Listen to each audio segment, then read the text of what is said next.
I want to do a response video to Sabina Hosenfelder's video on heat pumps. Give my take on what a heat pump is, the basic refrigeration cycle, the refrigerants. I'm going to cover uh, why I don't think heat pumps work in a super cold climate. But first, um, the simplest way to view a heat pump or to understand a heat pump, if it's a basic refrigeration cycle. Now, if you take a little window air conditioner, then maybe they go from like 5,000 to about 24,000 BTUs. Some of them are a little bit bigger than that, but in the summertime, the inside coil gets cold and the outside coil gets hot. They use the basic refrigeration, evaporation of a working fluid, refrigerants to do that.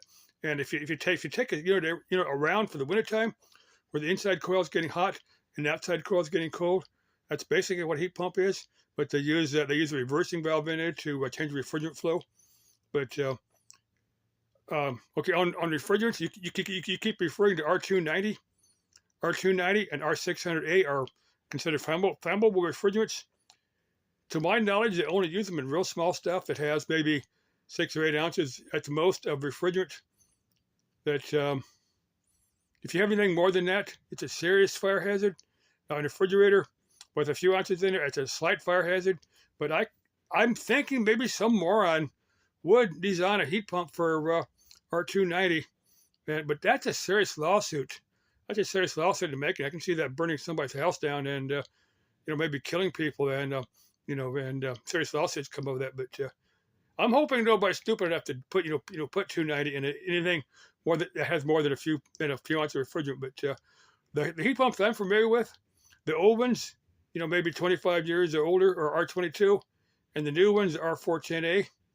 R410A is a 50-50 mix of difluoromethane and pentafluoroethane. Now, some of the stuff that they're using in Europe and Asia, places like that, is R32. R32 is the difluoromethane. But I've never used it, but anyway, I'm sure all the heat pumps in that part of the world are either 410 or R32.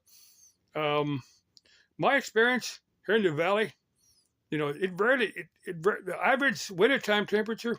Now, the heat pumps in the summertime, the air conditioning, they're good air conditioners. But here our winters don't get too cold.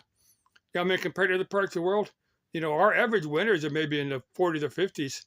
It rarely gets down cold to that overnight. You rarely see the coldest I've seen is maybe about 12, 13 degrees, about 4 o'clock in the morning. It's the coldest I've seen it. But you get down that cold, heat pumps just don't do well. You got to add other sources of heat that, there's just not that much heat in the air when it gets down that cold.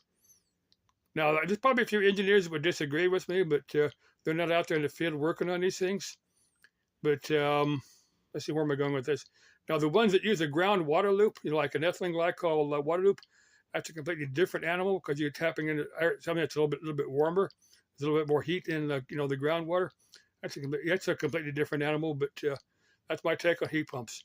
The ones that there's some of those will use like a 2-stage thermostat, and when they'll have additional heat strips.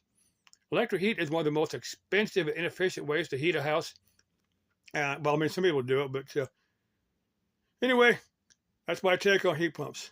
Chick, if you want to do a joint video, of course we're maybe about 6,000 or 8,000 miles apart, and that's very, very unlikely anyway.